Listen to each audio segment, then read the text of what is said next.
ulama Islam sebelum ingin berbicara tentang hukum sesuatu perkara, diberikan definisi dulu tentang perkara tersebut supaya jelas. Tapi dalam masyarakat kita di Nusantara ini, kita anggap perkataan itu sudah difahami. Bila saya tanya, apa itu dengki? Dengki itu dengki, Pak, dengki. Yalah, dengki itu apa? Dengki itu dengki.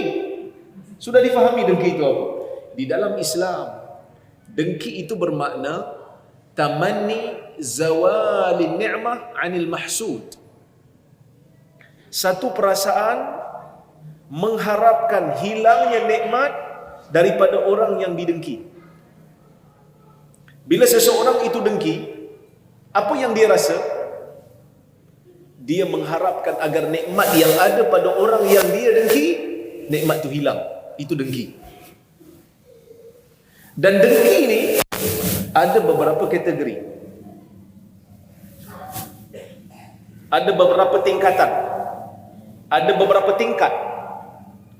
Dengki yang paling dahsyat ialah dengki seseorang itu dengki pada seseorang yang lain, mengharapkan supaya dengki nikmat itu hilang daripada orang yang dia dengki, walaupun nikmat itu tidak kembali kepada dirinya.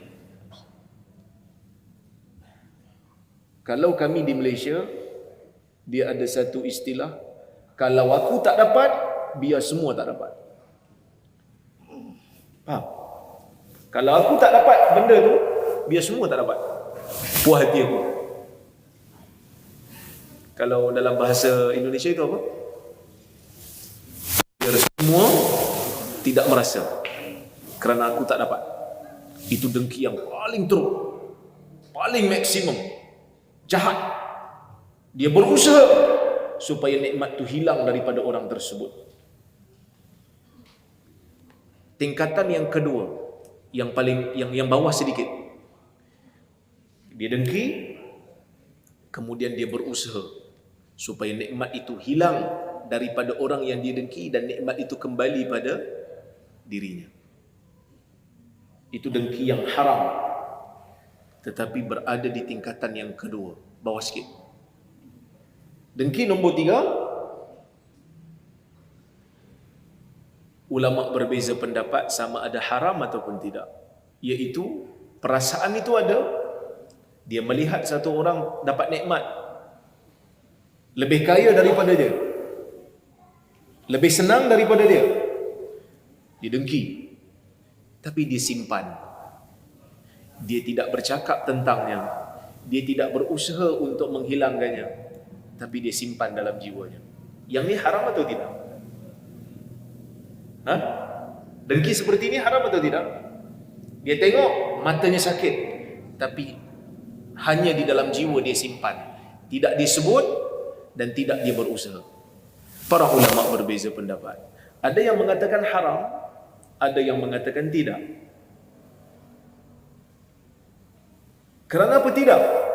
Kerana dia tidak berusaha untuk menghilangkan nikmat yang ada pada saudaranya. Kerana Nabi SAW menyebutkan, innallaha tajawaza an ummati ma haddathat bihi nafsu ma lam tatakallam wa lam ta'mal bihi.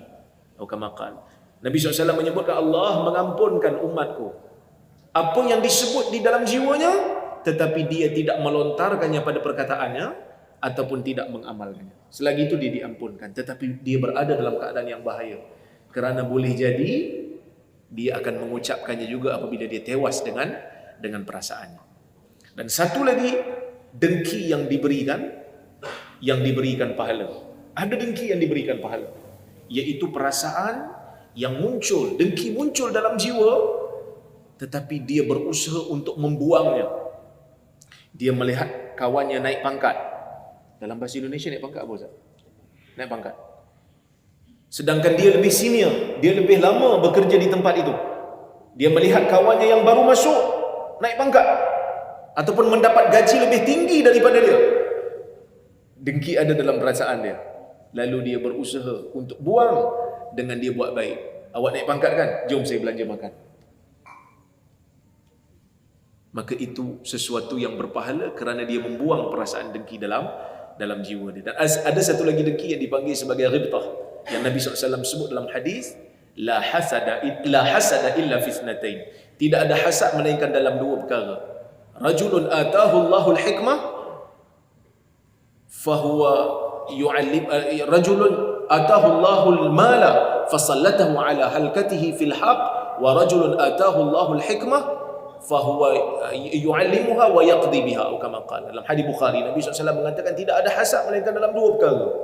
Yang pertama, pada lelaki yang Allah berikan dia harta dan dia gunakan harta itu dalam perkara yang benar, belanjakannya dalam perkara yang hak. Dan satu lagi dalam perkara, pada seorang lelaki yang Allah Ta'ala berikan kepadanya ilmu, dia menggunakan ilmu itu dan mengajarkannya kepada orang lain. Dia beramal dengannya dan mengajarkan kepada orang. Ini dinamakan hasad, tetapi hasad dinamakan sebagai ghibtah yang dituntut. Ini bukan mengharapkan nikmat hilang, tetapi mengharapkan diri mendapat nikmat sama seperti dia tanpa menghilangkan nikmat yang asal. Yang ini bukan hasad, melainkan hanyalah pada majaz, itu bahasa pindahan sahaja.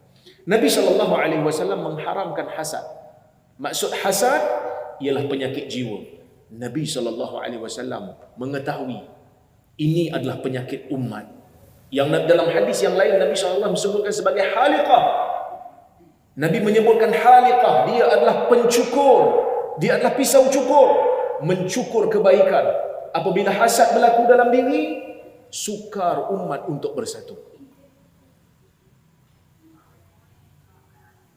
Bila hasad berlaku dalam diri, sukar umat untuk berpadu, mereka tidak akan dapat kekuatan. Maka sebab itu penyakit jiwa ini harus dibuang. Caranya adalah dengan kita berusaha supaya hasad ini hilang, melihat dari sisi yang baik. Saya selalu sebut, kalau orang lain dapat kebaikan, kalau orang lain dapat nikmat, kita ajar diri kita dengan sesuatu yang boleh menjadikan kita redha dengan apa yang ada. Nabi SAW mengajarkan kita satu zikir, yang kalau kita faham zikir ni digalakkan untuk dibaca selepas daripada salat. Yang mana kalau kita faham zikir ni, segala apa yang berlaku dalam dunia ni kita akan redha dan kita akan terima, tak ada dengki. Apa zikirnya, ibu-ibu dan bapa-bapa? Yang ibu bapa baca selepas daripada salat. Lepas daripada salat kita baca apa? Astaghfirullah, astaghfirullah, astaghfirullah. Allahumma antas salam wa minkas salam, tabarakta ya dzal jalali wal ikram. Kemudian Nabi SAW ajar satu zikir. Allahumma la mani'a lima a'tait, wa la mu'tiya lima mana'at, wa la yanfa'u zal jaddi minkal jadd. Ini zikir yang diajar oleh Nabi SAW untuk kita baca selepas daripada salat. Allahumma la mani'a lima a'tait. Ya Allah, tidak ada penghalang bagi apa yang Engkau beri. Tiada siapa yang boleh halang sesuatu yang Kau beri. Kalau Allah Ta'ala takdirkan untuk berikan kita sesuatu, dan itu adalah hak kita dan milik kita, tidak ada siapa yang boleh halang. Wala mu'tiya lima mana'at, wala mu'tiya lima mana'ta. Wahai Tuhan, tidak ada pemberi jika Engkau halang. Kalau Allah menghalang sesuatu untuk sampai pada kita, sesiapa pun yang berusaha untuk memberi tidak akan sekali-kali dapat memberi. Wala yanfa'u zal jaddi minkal jadd. Dan orang yang berkuasa, orang yang berharta, sekali-kali harta dan kuasanya itu tidak memberi manfaat kepada dia jika Allah tidak mengizinkannya. Jadi bila kita amalkan, tuan-tuan dan puan-puan, ibu-ibu dan bapa-bapa, amalkan doa ini, hayati doa ini, supaya kita dapat buang perasaan dengki, perasaan hasad yang ada dalam diri apabila orang lain dapat sesuatu yang kita tak dapat.